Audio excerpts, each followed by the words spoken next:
Welcome to the Stuff Up podcast. I am your host, Stephanie Ann Webb, and with me today is Michelle Wollaston.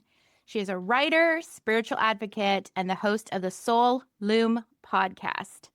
Michelle works with women who've spent years over functioning in roles, relationships, or workplaces that left them feeling invisible. Ooh, I feel that. Drawing on her background in training, coaching, and spiritual psychology, she helps women reclaim their energy, voice, and deeper sense of self without spiritually bypassing or burnout. Her work blends grounded insight with soul level wisdom, creating space for realignment that lasts. Welcome, Michelle, to the Stuff Up podcast. Hi, Stephanie. How are you? I'm wonderful. How are you today? I'm great. Thank you. And thank you for having me.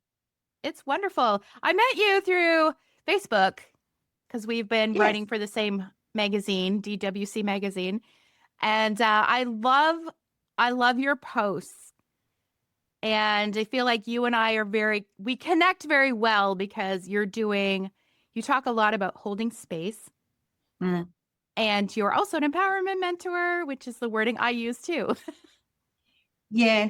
I love to put posts up. I think socials have become kind of a very draining space sometimes. I find a lot of people are posting on socials to try to attract you to benefit them. So when I get involved with a group such as, the DWC magazine group or other groups that sort of are the women who are my audience, I just feel like I like to post information that's kind of like makes you stop and think and go, oh, is that me? Or, oh, I haven't thought about doing it that way. So I just find that's much more satisfying for me. And I find that it's better for the audience as far as content. Yeah, and it's relatable, and it's Mm, something that when you see it, you're adding value to the internet, to the world. And yes. it just makes you feel so relaxed because you're not outwardly selling to somebody. You're just Yeah, like, it's not clickbait because that really annoys me. me too. Drives me Mm, crazy. yeah. So when you use the term empowerment mentor, I was curious, like, how did you come to use that term? I think from my own lived experience, I think coming through life in general, and I was in a long-term relationship for 27 years, which I left due to um, various things, which we'll probably talk about through the podcast anyway.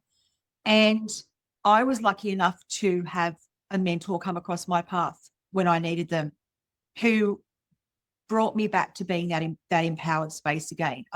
I have always been a spiritualist. My father was a spiritualist, so I've lived in this belief system ever since I was a young teenager. So I didn't really need to find that. I already had it, and it was well and truly embodied in my belief system. But when my mentor came along, she was another spiritualist, and just kind of started to say those things to me, which made me put myself first. And it was through being able to do that that I was able to step back and go, hang on a minute, what am I doing? And that empowered me. It was just those little tiny moments where she would say things like, you've got to stop and speak your truths. And she held space for me to kind of get that into my headspace, that it allowed me to go, well, why am I allowing this? And is there more to this? And this is not the lesson that I should be learning.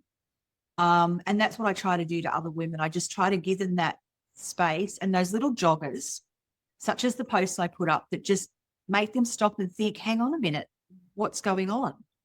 Um, so, yeah, it truly is just empowerment. And then how people work with that's up to themselves. And that's what we're actually going to talk about today, because we were discussing what should we talk about, and you said one thing that you really help women with is understanding our guidance system Mm, and knowing, like, is it discomfort or is it a sign that there's something to look into, something is mm, off. And that is so understanding that is so empowering because I what we haven't talked before about, but my story is I grew up quite in a high control, shame based religion. And so I did not know that I could trust my inner being because it was sinful. mm, And just understanding that coming into people would tell me, well, you have to trust your gut, like listen to your body. And I was like, I don't know what that means. Mm. And coming along on this journey has been empowering because it's understanding that I have an internal guidance system. But how to Yes, and get I there, think right? and I think as you discovered in those early parts of your empowerment, when like I sometimes forget because I am in connections with so many people who are in this space, and we all kind of get it. And then sometimes I'll meet someone such as what you just said, that you didn't know that that's what your body was telling you, or that's what your environment was telling you. And it was one of the reasons why I wrote my book, because I found that sometimes as practitioners in this space, we kind of have a bit of assumed knowledge. We just think, well, if you're coming to me, you must know what I do and what it's all about. And people don't. And so when you're talking that jargon of, oh, you just have to feel into your body, people go, what the hell are you talking about? Wow, what? So it's really about breaking it right down to relatable terms that people understand, that that is their intuition. And sometimes if you say, oh, it's your intuition, they're kind of like, what? So if you break it down to things like, I call it the comfort meter, people kind of understand, oh, comfort. All right, I know what that feels like. Um, so it's finding a way of meeting everybody at where they are at the time. Exactly. And I love that Mm. you say that and you recognize that because in a lot of the self-improvement, self-help groups or with coaches I've talked to, um, there can be a not an understanding or not a fully listening to what somebody is going through. Mm. And there can be talking at people. And I had that quite a bit. And so yeah, I would ask like, what do I do? People are like, well, Stephanie, like, what is your body saying? Well, I'm like, well, it's saying anxiety, depression. Like, I don't know. What do you want from me? And it Yeah, and wasn't, a lot of the time, what your body is saying in this day and age is connected to go to a doctor and get a pill, which doesn't actually solve the problem of why your body's speaking to you. It just masks the symptom. It doesn't actually have you address why the symptom's there.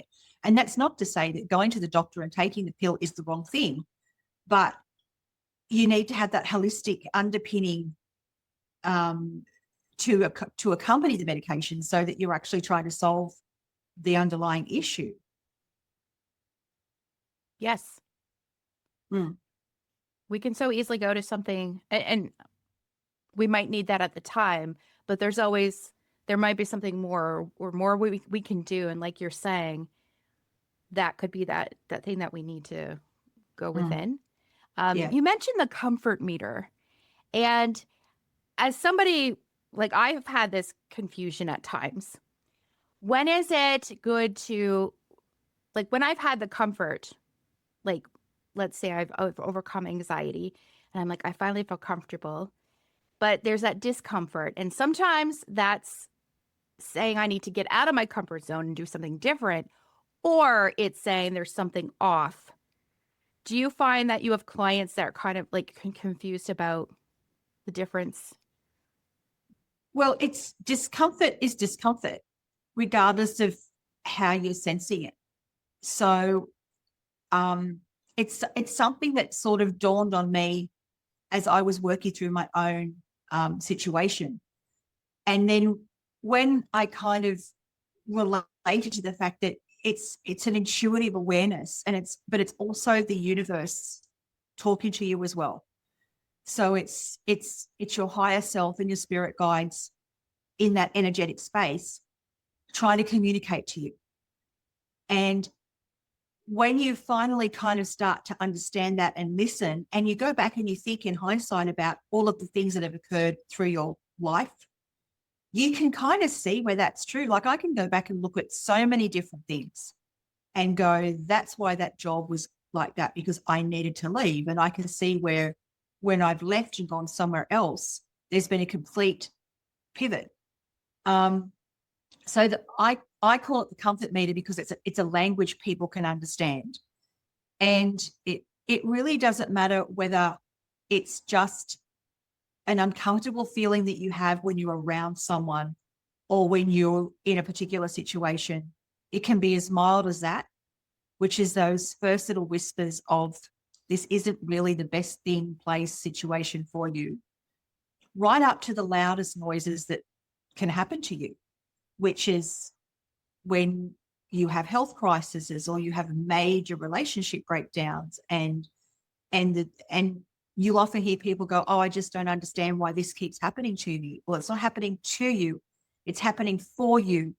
And it keeps happening for you because you're not hearing it. So it's getting louder and louder and louder. And sometimes, unfortunately, it will get so loud that sometimes the worst case scenarios happen because you didn't listen and you needed to listen and you needed to move. And I'm sure we all know people who have had to get into that extreme, and I'm probably no different in my own situation, to actually stop and go, enough. I can't do it anymore. Yeah. That's, if I may share an example of that, I used to work at a bank and I was there for 14 years and I had different jobs, positions throughout. But for 7 years, I was at the call center and it was not for me in a sense of it was not my fit. But I was there to learn something, but I was always uncomfortable. And people kept saying, why don't you just leave? And I'm like, oh, I don't know. It's too hard. I don't know how to. And I was looking for other work. And I was there for the amount of time that I was there. And I kept trying to leave and find different positions. And, but I needed that to learn what I learned. But then I was getting tendonitis in my arms. And that was when my body was saying, you can't keep doing this. And people were like, are you sure? Because I had to quit because I wasn't getting the insurance coverage anymore. Anyways, it was the whole thing. But people were like, are you sure you want to leave? And I wasn't sure. I was scared. I was like, I don't know. I'm leaving this comfortable job. But it was actually the best thing that happened to me as part of my growth. But my body was telling me like, you're in discomfort and you have to leave. And even though I was in discomfort, like every day going, I was like, I know I need a change. And I wasn't ready to take that change, and my body did it for me. Is that kind of like. And often, you know, we always will tend to talk about, I can't do it because I'm afraid. And that may be the only thing that this lesson is around. And a lot of us don't leave situations because we're afraid of what we will do once we're not there anymore. How will we support ourselves if it's a financial decision we're making? How will I start again if you're leaving a relationship?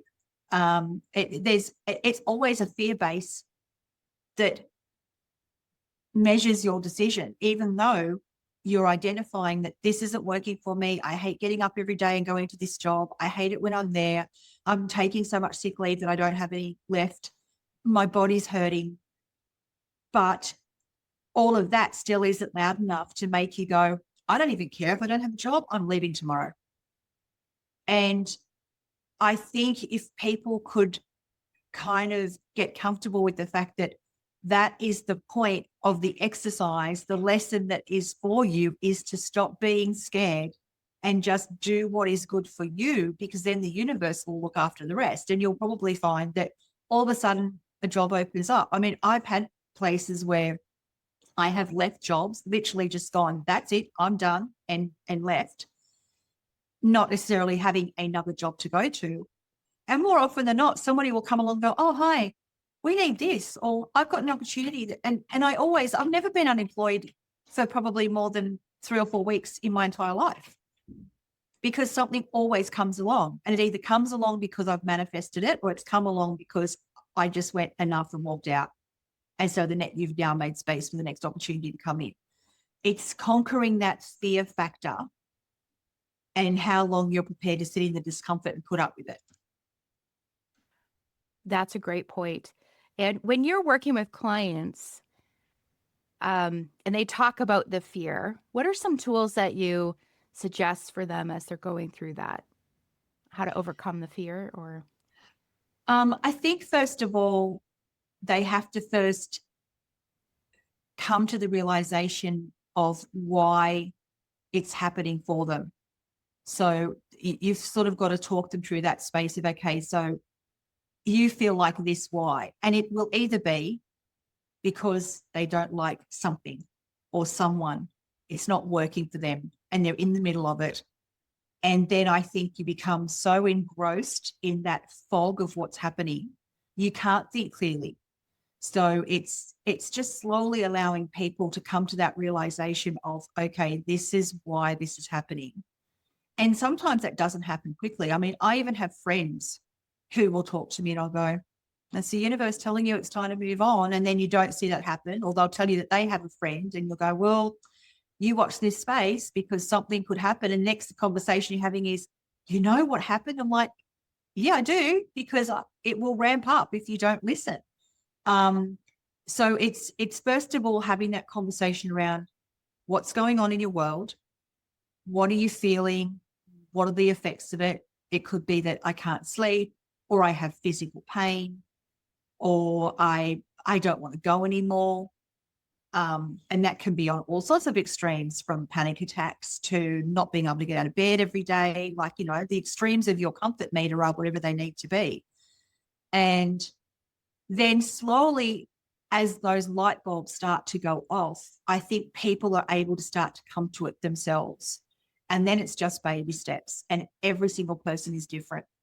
So it might be that you just have to start by putting a boundary in place. Just put one boundary in place. Just say no to one thing, and then sit and notice if things change. And of course they will, because the minute you're strong enough to even just put one boundary in place, that's an empowerment move.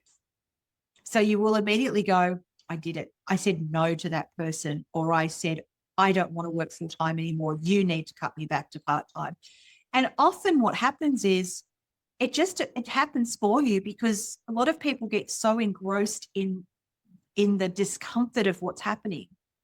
They don't stop to think, maybe I can just go and ask. And then the people go, well, of course you can. Well, yeah, what can I do for you? You then get wound up in that, I'm too scared to even negotiate my position, regardless of what that looks like.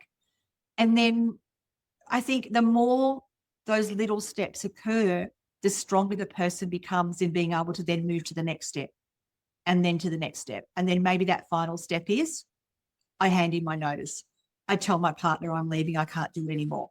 I say to my best friend who's driving me mental that I can't have these conversations with you anymore. That topic's off the table. It's really whatever it looks like. But I think once you finally find the courage to just do those first baby steps, everything else kind of flows quite naturally, because now you've stepped over that fear line. So you've broken that, and the universe will also reward you, because they'll go, yeah, you just learnt that lesson that we've been trying to teach you. And so now, that has now made space for you to move forward that little bit more. So yeah, but everybody is so different. So I use with all of my clients that what I do for you is create a personal pathway. And that has to be different for every single person. How do you create a personal pathway? Like, is it just by asking people questions about what works according So to who they are? initially when I work with a client, I'll have a strategic set of questions that I will ask them, just so that I can get a feel for who they are and what their situation is. I'll also analyze them through modalities such as I'll look at their birth chart. I'll look at their progress to moon phase to see what an emotional space that they're in at this particular point in time in their life. And that gives me an idea of why energetically things are happening for them. And then through that initial sort of analysis, I will then sit down and talk them through it and say, well, where do you feel you need to start? And then that personal practice pathway could be just little tiny steps, like incorporate a daily practice of meditation or mindfulness, just so that you get out of your head and you start to be able to hear that intuitive voice for you. It might be, okay, where can you just set one boundary? And where are you going to do that? And I want you to go and do that. And I want you just to honor that one boundary for the next 2 or 3 weeks until we meet again.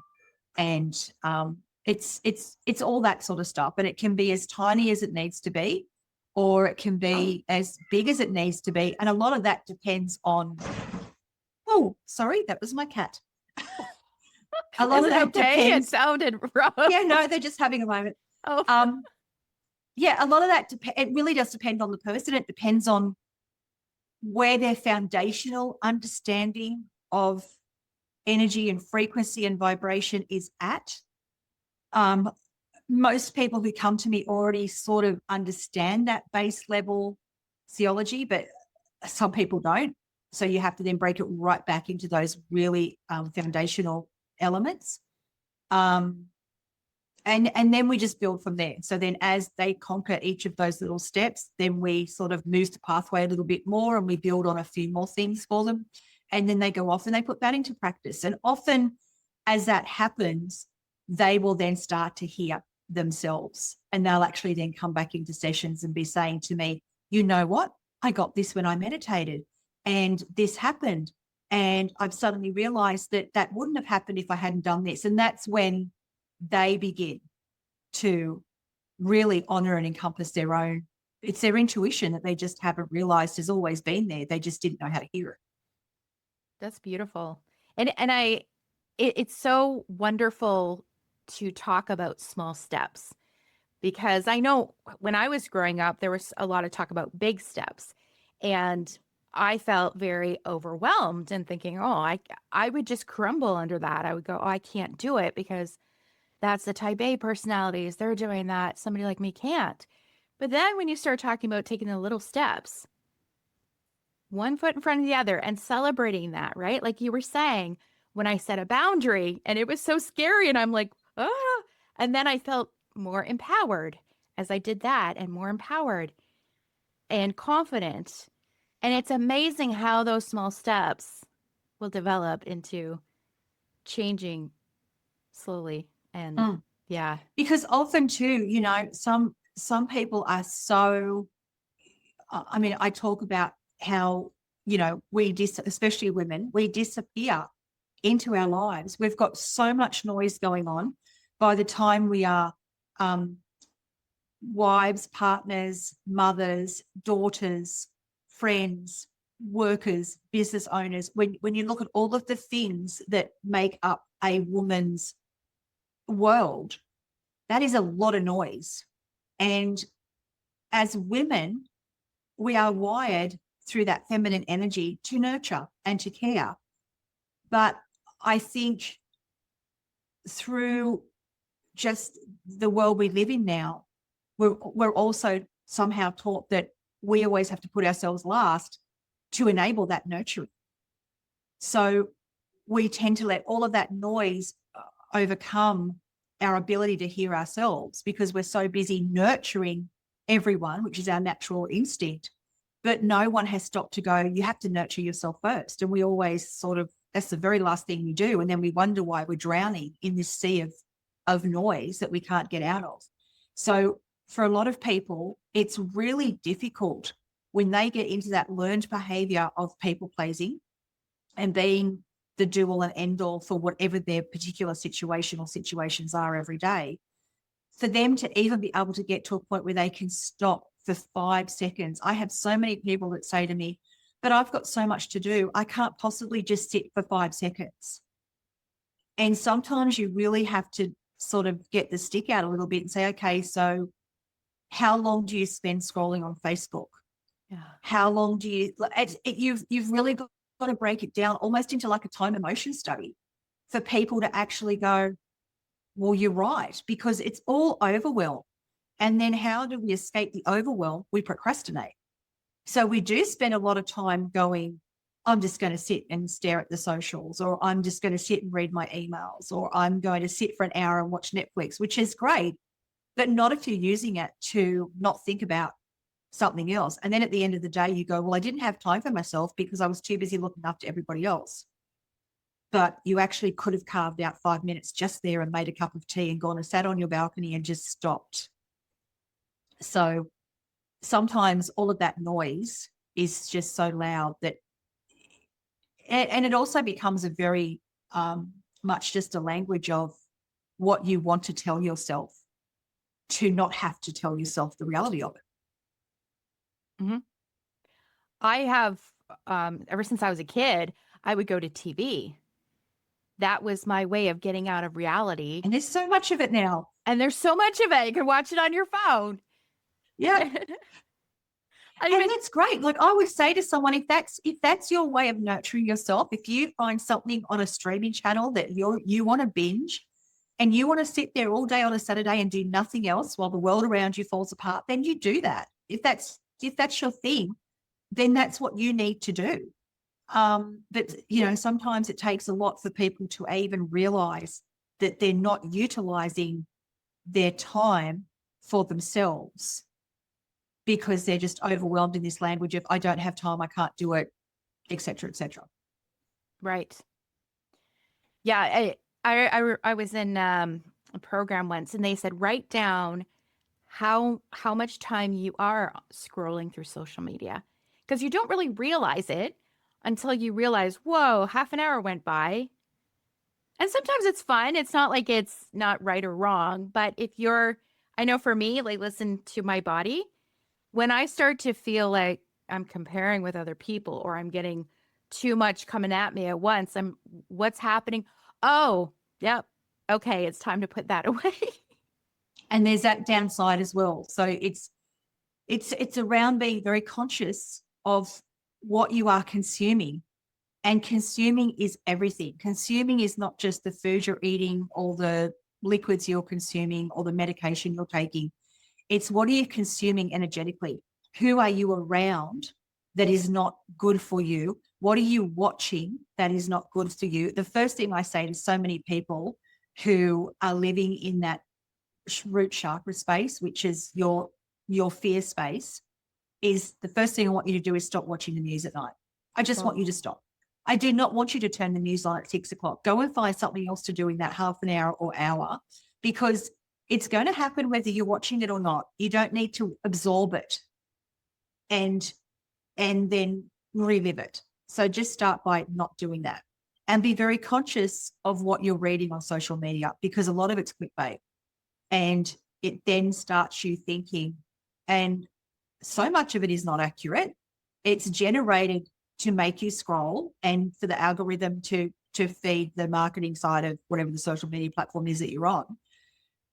Rather than doing that, find a really high vibe podcast to listen to or go and read a book. I can remember one of the very first things I did was buy a book and I just read the book. And a lot of my recalibration just started through reading books. I mean, for any women who are in situations where they are losing themselves, one of the best books you can read is The Women Who Run with the Wolves by Claire. Well, I cannot think of her name. I'll find it for you for the show notes. But I read that, and that was the first book that just went, bang, there's your first nudge. But you've got to move out of that space that is toxic. And if you identify things that trigger you, so it could be world events, it could be a particular person, it could be a gathering you go to, just don't do it. Just make that your first boundary and don't do it. And then think about how you feel now that you didn't do it. Yeah. And another aspect of what we see on social media, at least for somebody like me, is being told, I need this, I need that.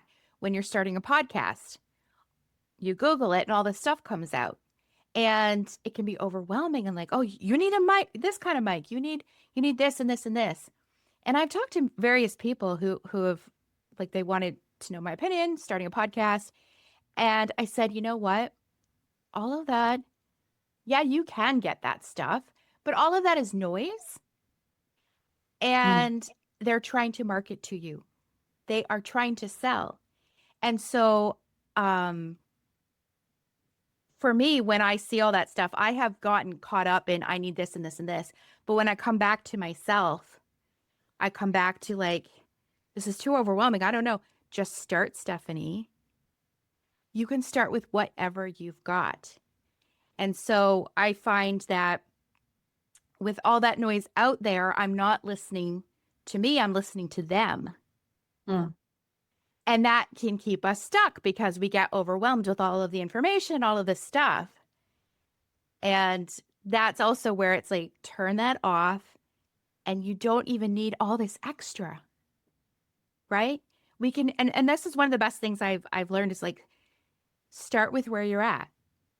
We have, the universe is here to help us. So just take a step with something as you're guided to, and things will fall into place and things will come along. So, do you find that with clients as well, that they can get caught up in what they're being sold to at? Um, yes. And often it's possibly before they get to me because they've jumped on that bandwagon. But you're right. It's around just working with what you've got. Like I have no expectation that anybody that I work with go and do anything more than maybe find a piece of paper and a pen. If you want to go and buy a beautiful fancy journal that's got an amazing cover on it because that's your thing, that's fine. I don't care if you go write it on toilet paper. You don't need all that. If you want to go and buy crystals, then I can probably suggest the ones that are good to start with, but you do not need them. You can call so much in just through intention and visualization that you really need nothing. And that's not what it's about. And I think some people feel that without those tangible modalities, it's not working. And that's fine. And again, it's something that I think someone like me learns through engaging with the person as to what they need in that tangible sense to make them feel like it's working. A lot of people can't just go and sit and be mindful and then they'll go, but nothing's happening. So if they need to burn an incense or they need to hold a crystal or whatever their thing might be, then that's fine. But you actually don't need it. Everything you need is within you. And it's just a matter of centering yourself, grounding yourself, and hearing it.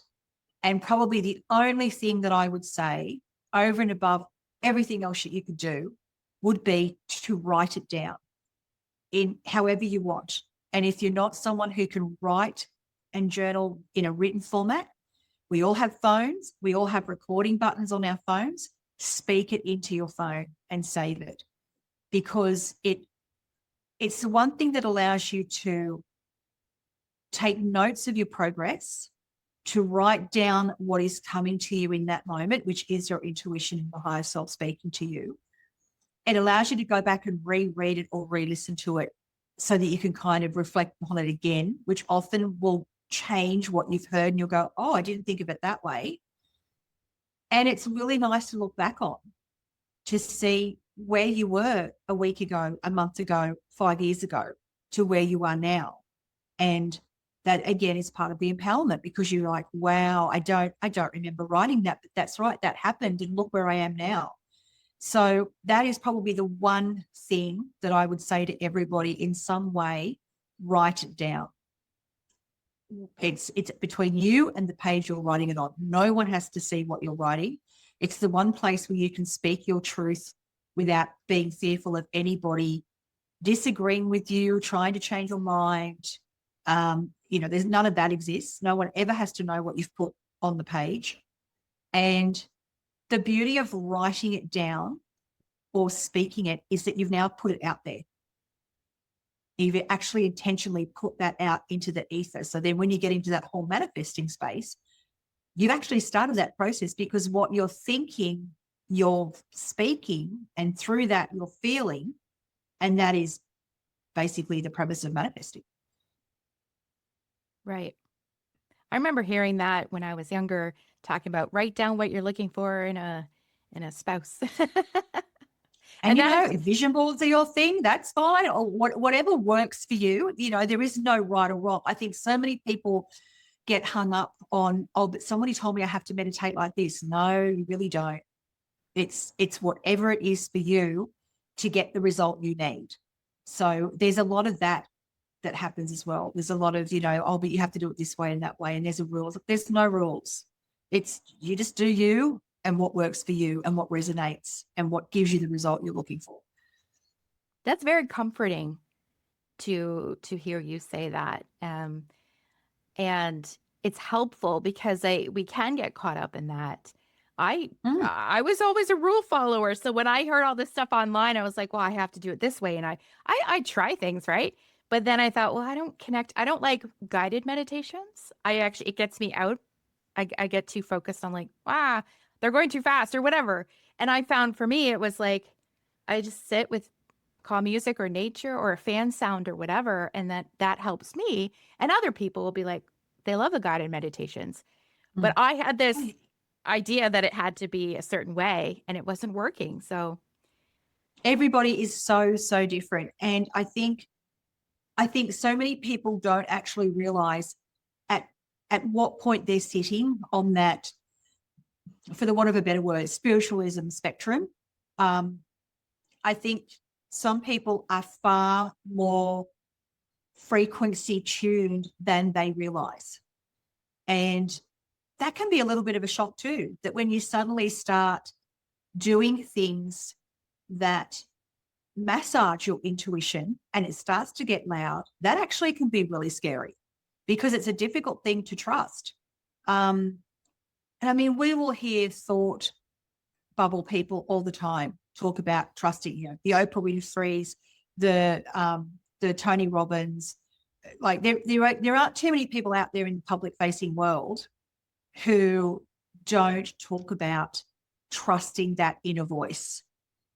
But that's not as easy to do as it sounds. And it takes a lot of just, again, those small steps that my gut is making me feel like I shouldn't be doing this. So I'm just going to stop doing it. And you have to trust in little tiny steps. I mean, it took me probably 3 or 4 years to trust what I knew, but to then actually take the action that supported what I knew I had to do. And it's a word that my mentor said to me, and I've actually heard other people say it in other circles. It doesn't matter what the action is. Imperfect action is better than no action at all. So if you do something and you stuff it up, it doesn't matter. The point is you've actually taken some form of action to move out of the situation and to move forward. And you can perfect it later. It doesn't matter. yeah, that's So yeah, beautiful. if you buy a podcast speaker, what's the worst that's going to happen? Nothing. Yeah. Yeah. Many people can get stuck in that. Am I taking the right step? But it's like you're saying, as long as we're taking steps. That's right. And I can't necessarily even tell someone what the right step is. All I can do is listen to what you're telling me, try to surmise your situation, and then because when I work with someone, and this would be the same for anybody in this world that does what I do, we are connecting to our higher self. And when we're working with the person, their higher self, like the two higher selves are connecting for me to receive the intuition about that person. So I'm actually not telling them to do anything. I'm telling them my intuition feels, which is actually from them anyway. That's the message they need to hear. So a lot of it is trial and error because I'm saying, well, I think you should try this. They then sort of have to trust the process and give it a go. And then by doing that, their own intuition is able to be heard. And then they start to streamline because often they'll come back and go, well, I actually started doing this and I found that really worked. And it's like, well, okay, great. That wasn't what I suggested, but that's what your own self suggested and you actually took it on board. And that's why it's working for you because you followed your own intuition as to what was going to resonate. So yes, some people will say, I can't listen to a guided meditation because it actually distracts me. Whereas some people go, I can't meditate in silence. I need to hear that voice. Everybody is so individual in how they do what they need to do for themselves. And that's what makes the world so beautiful is That's that right. we are so different and we all have these unique talents, abilities, guidings, and coming together, that's what makes the world go round. Mm, that's it. And we're all unique, and our frequencies are unique, and what works for us is unique. So you've just got to sort of learn to find what works for you. And that becomes so much easier once the noise settles and you can then hear what works for you. And even in physical symptoms, once your body starts to ease, and you start to suddenly notice, oh, that's not hurting anymore, because there's no louder noise than physical pain. That's a really hard one to break through. So it's allowing people to then go back and sort of do a scan and do a recheck and go, well, what has changed? Because often you don't stop to reflect upon what feels different now. You just get in the moment and you start doing it. It's like, now I want you to stop and think about, where were you in 2 weeks ago and where are you now? Oh, yeah, okay, that's not happening anymore. Or that person hasn't rung me for 3 weeks. Hello, that's it. So you've got to also stop and think about what's not happening for me now, because that means that I've conquered that little bit of empowerment. Mm. When people start, let's say they start meditating and they don't really know what their inner guide, their spirit guide is, like, they're like, how does it speak to you? How does this work?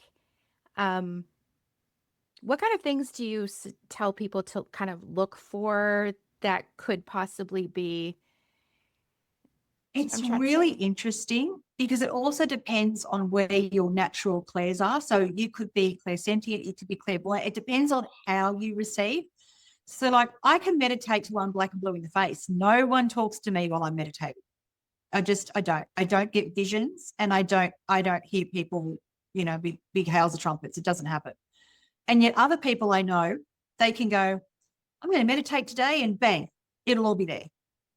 I tend to get a lot of my information later when I'm doing random crazy things like hanging out the washing or driving the car. When I'm in a really automatic, mindless state is when I'll suddenly have, and I can only call them just those light bulb thought bubble moments. And I'll go, oh, okay, that is my intuition. That's how I get it. With people who are new to this, you always go through the classic stuff around start to ask for signs. You do the whole thing around, pick something that's a little bit random, but not so random it's never going to happen. And then say, if this is for my highest good, please show me a whatever, and then watch and see what happens. And see if that's how your intuition talks to you. And it teaches you to speak to the guides and to trust them. So everybody receives it differently. And I would never say to someone, meditation is your only way, because it's not. Some people will receive it through asking for a sign and getting it. Other people will get it through numbers. Like, once you start to do something that allows your frequency to modulate, you will just naturally start seeing those synchronicities. It just happens. And it's not because they're all brand new. They were always there. You just didn't notice them. And now all of a sudden you're going, why am I seeing 11:11 on the clock all the time? Well, it was always there. It's just that now you're actually tuning into it happening. And you're suddenly seeing lots of feathers because they were probably already there, but now your spirit guides are saying, we're here. You're on the right path. We've got you. So it's sort of just getting people to understand how you hear it. A lot of people, it's gut feelings. You'll just go, no, I just know. Okay, you will trust it. If it's saying no, it doesn't feel right, that person doesn't, then that's it. Put your boundary up. So yeah, it's really difficult. You've really got to sort of, again, meet them where they're at as to what their natural tuning fork is. And that's different for all of us. You know, we're not, unfortunately, we're not all psychic mediums can have that direct link where we just go and they tell you. So it's learning, and that evolves. That can very much evolve over time. The more that you put a practice in place and the more that you're consistent, and consistency is the key, And as much as you may not like to meditate, it's not even really about going and sitting cross-legged on the floor for 20 minutes every day. It's just finding a space every day to just stop and be present in the moment and listen and sense and see, just for that short amount of time. And then as you kind of conquer the first bit, you move into something else, and it evolves to everybody to whatever they want it to be. And then some people go off into full-blown, paganism or whatever. It's just whatever floats their boat. And that's great, because at the end of the day, it doesn't matter what you do, as long as you're doing something. That's very helpful. And I used to get caught up in, and I still do at times when I talk to other people and they're like, oh, I did this much meditation and I got this. And I'm thinking, I don't Should really I do that? You're right, I do. And for me, a lot of my meditation, or I enjoyed walking and just being present. And I'll just observe, like hear the sounds of the birds, and just that for me is more like, I do sometimes like meditate on my floor when it's quiet. But I'm not that person that does it every single day, but I do other things. And I'm just like you, where I get these ideas all the time. And it's when I'm in the shower or swimming or walking or driving. And it's like, whoa, wait, I have to write this stuff down. And sometimes, I cannot tell you how long it took me to make that realization. I think I was at the point where I was putting the book together. Like, I was well and truly like into it. And my brain would work in I call it like a mind mapping. And I've done it all my life. I tend to think and then branch out, and I'm like, and it wasn't until I spoke to a couple of people, I was having readings or what have you, and they'd be like, you do realize that that's not how everybody's brain works. That's actually spirit giving you what you need to do. And I'm like, oh, really? So not everyone thinks like this? And they're like, no, not everyone. That is, because I can remember I had a reading with somebody once, and they're like, but they're telling you. And I'm like, how are they telling me? And they're like, they're telling you. They're saying that they're telling you. And I'm like, and then when I described it, they're like, yeah, that's how they're telling you. And I'm like, oh, and that was one of the biggest light bulb moments I'd had, because I had always been like that. So spirit have always been communicating to me in that way since I was a child, because that was just what I thought my problem solving process was. But what I hadn't realized was my problem solving process involved my spiritual team and my intuition. And that was just the process that I worked through. So until somebody actually brought that to my attention, I was just like, oh, okay. And then now I just trust everything, no matter how crazy it is. I just trust it, because I've now learned, well, that's always been there. I just didn't know what it was. So often it's happening for you and you're getting it all the time, and you just don't actually know until someone else goes, hello, tap on the shoulder. Yeah. And it's very, very different. That's so exciting. And that's so hopeful. Because sometimes we can feel like, oh, I don't know how this works. But you're right. Like a lot of this stuff, for many of us, like I'm the same. I had all this stuff since I was a kid, but I would poo-poo it. I was like, well, no, that's a stupid idea, Stephanie. And then I was told these come from God's source universe. I was like, oh, I should listen to some of this stuff, right? Yeah, I should pay closer attention. And I think a really important thing is, when you start to recognize what it is and you get those ideas, something, suddenly you might be like, I really need to write a book. Oh, I can't write a book. Why do I feel like I need to write a book? Why do I keep getting all these ideas about what a book could look like? Oh, and then you mention that to someone and they go, do not mention these things to people. Do not talk about your inner voice to just anybody, because what happens is then their own doubt is reflected back on you, because they go, oh, I could never write a book. And they reflect that back on you. And they go, oh, really? Do you think? And then you start to doubt all the information that you've been receiving around, this is what you need to do. So I always say to people, be very particular in what you say and who you say it to. always recognize the people who will champion you and hold space for you, even if they think you are, you know, stupid as, it doesn't matter, as long as they don't say that to you. So you need to be very mindful of who you trust with your process, that they will always support you and challenge you, because it doesn't, even me, I can still have phases where someone's only got to go, oh, really? And I'll go, okay, maybe that's not a good idea. So I don't think you're ever immune from that. You just have to be really careful in who you allow to hold space for you and what you tell them, especially family and friends and partners. Like, they'll all go, because they're always thinking of it from, if you go and do that, it's going to take money and we don't have money, or that's going to take time and that means it's taking time away from. So you don't want any of their emotional baggage to pollute what is something you should be doing for yourself. Yeah. And if you start doing that to yourself too, you ruminate like, oh, like what I used to do, like I said, oh, that's stupid. Oh, I can't do that. How we talk to ourselves, it's like, okay, maybe, even if you're not really into it, you can say, okay, cool. Maybe that's something. I get ideas all the time and not everything will pan out, but you never know. And I've noticed if it's something that keeps coming up, then that's something to definitely look into. Yeah.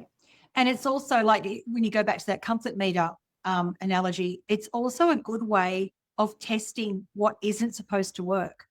So if you get an idea and it really feels aligned, and you're like, I really feel strongly that I need to do this, whatever it is, and you just do it, what isn't meant to work won't work. And that's your judge of, okay, I wasn't meant to do it that way. I wasn't meant to market it that way. That's not for me because it's fallen over. And that doesn't take very long.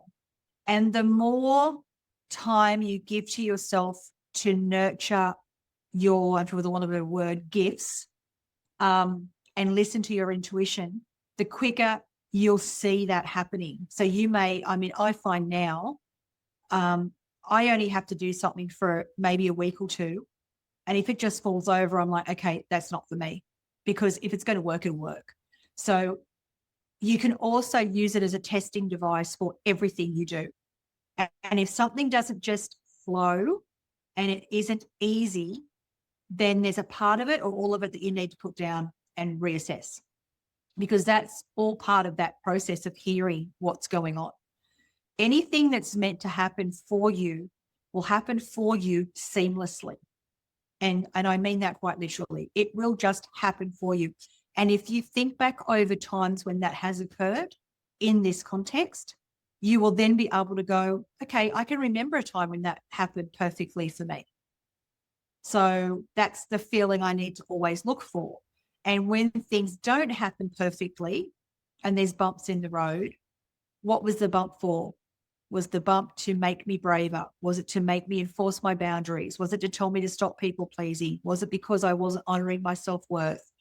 There's usually always a pattern to the bumps in your road. Yes.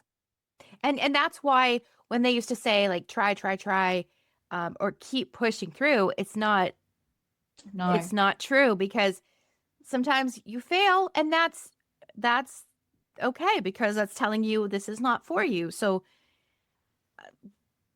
that was Exactly. very Yeah. helpful So, when I started learning that, because I was like, oh, I don't have to push through. No, it's not working. and and it depends on why you're pushing through. Like, some people need to push through if the thing they need to learn is to not be fearful of trying something new. Right. But there's a limit to how much you keep pushing. Like, if you try something new because you think that will bring some form of development to you, and I've tried it for 2 or 3 weeks and like it's just not rocking my boat, well then, okay, let it go. Don't keep trying it for 6 months and putting effort into it when you're still feeling like it's not doing what I need to do. So it's learning to know at what point your meter is going, nah, chuck it out. And it might not be chuck it all out. It just might be, let's just fine tune this a little bit, like work out what part of it isn't working. What So lights you up? And That's what it. doesn't? If it brings you joy and it's giving you a positive feeling, then there won't be any bumps in the road. But if you love going to the gym, but the only time you can go to the gym is 4 o'clock in the morning, but you find if you go to the gym at 4 o'clock in the afternoon, that's fine, then that's your fine tune. Go to the gym at 4 o'clock in the afternoon. Why are you pushing yourself to go at 4 o'clock in the morning? Oh, well, because that's the only time that I can find for myself. Well, then you need to rotate something. So the 4 o'clock in the afternoon is the time that you find for yourself, because that's what feels comfortable. Yeah. And sometimes you have to be that strategic about it. The whole point is stop and think. And it's about you and what works for you, because when you nurture you, you can then nurture everything else around you. So you do have to be a little bit strategic. And another thing that I'm sure we all have experienced, I definitely have, is when people will see something in you and they're like, "Oh, Stephanie, I can see you doing this." But I'm like, "I don't want to." And I have gotten defensive and like really actually argued with people because I felt like I'm being pressured because they can see me doing this. And I'm thinking, "Oh, should I be doing that? I don't want to." And they're like, "Why are you getting mad?" It's because I'm feeling that pressure. But I'm saying like, I don't want to, right? Mm. And knowing when I realized, like, I was like, why am I so mad? Why am I getting defensive with people? And because they're trying to compliment. But I realized, does this light me up? No. It's nice that people see me doing that, but it's not what I see for myself or what I know within me. And then you get into the whole other conversation, in that if somebody keeps saying to you, oh, you should be doing this, you should be doing this, and it's triggering you to the point where you're getting anxious and angry about it, then why is this triggering me? Is it because people have always forced their idea of what I should be on me, and I do it even though I'm not happy? Because the lesson there is say no. The lesson there is to listen to your comfort meter and go, it's a great idea. And it's probably a fantastic opportunity, but it just doesn't feel right. And I don't think I'd enjoy it. So no thanks. Bang. You've just conquered that lesson that you've been taught. So how you react as opposed to respond, which is a whole other podcast topic, Right. is also something really important to listen to. Things that irritate you, aggravate you, get you angry, stop and think, why is this annoying me so much? When John Bloggs over there is actually hearing the same conversation, he's cool as a cucumber and doesn't understand why you're getting so upset about it. What is it around the conversation topic or place or person that's triggering you? And then start to reflect upon that. So yeah, there's so many parts to it, but you do get to a point where you don't have to be in your head so much about it anymore, because you just intrinsically know, and it comes to you very quickly. Yeah. And that's the beauty. That's the hope that we have, is that we can get there. And it's a very exciting journey as we as we go along in learning more about Yes, ourselves. it is. And there is no part of anything that we were born into this life that is meant to be difficult. We allow the difficult to occur, and it's not meant to be that way at all. You're meant to come here to enjoy the human experience, learn from the human experience, love lots of people, determine who works for you and who doesn't, learn how to let things go that aren't serving you. And it's meant to be easy and graceful and joyful. And anywhere where that's not happening, that's that comfort meter saying to you, you're moving in the wrong direction. You need to shift. And you're shifting until you feel the comfort meter shift with you. And that might take lots of shifts, but eventually you will find that space where you go, this is better. This is where I need to be. And then off you go. Beautiful. That's wonderful, Michelle. Thank you so much. Now You're welcome. Thank you. I'm gonna put all your information in the show notes. And you said you're gonna give me a discount code for people to put in to Yeah. So if this resonates with anybody, and often what I'll say is when people listen to content like this, they will often find they'll start to be thinking, and then it overrides what they're hearing. So I often say, if you listen to content or you read something that resonates and kind of gets you thinking, go back and listen to it again with a pen and paper and start writing down what you feel and what you get as you're listening to that content or you're rereading that information, because that is your inner self going, you need to listen. You're not hearing this by mistake. This was put in front of you because there's something in here you need to hear right now at this moment. And then if people feel like they want to reach out and connect just to work on that part of what they've picked up, they can touch base with me and I'll give you the links and I'll put a discount code in there for anybody who wants to do that. Because sometimes you just need that one moment to then bounce that off someone and have them go, well, try this. And that's just the one thing that shifts them into a new direction. Beautiful. Oh, thank you so much, Michelle. Do you have any last words of wisdom that you want to leave with the viewers? Just to take any opportunity you can when you hear something, see something, you feel something isn't working, to just stop and have the presence of mind to go, why? Why is this happening for me? What do I need to stop and pay attention to? And what do I need to do to solve it? And just try something. And as I said, that just could be just put up that simple boundary. Say no to that person next time. Don't answer the call next time they ring. Go and have that conversation with your workplace person. Have that conversation with your partner and try to step over the fear. And if you can't have the conversation, write it down and give them a letter or send them an email or whatever you need to do to break through that barrier, because the first time you do it will be the beginning of all the other times that you will then be able to do. Perfect. Thank you so much, Michelle. And you're welcome. So lovely to connect with you. Yes, it's been wonderful having this conversation with you. And thank you all for watching listening to the Stuff Up podcast. Sending love to you all. Bye.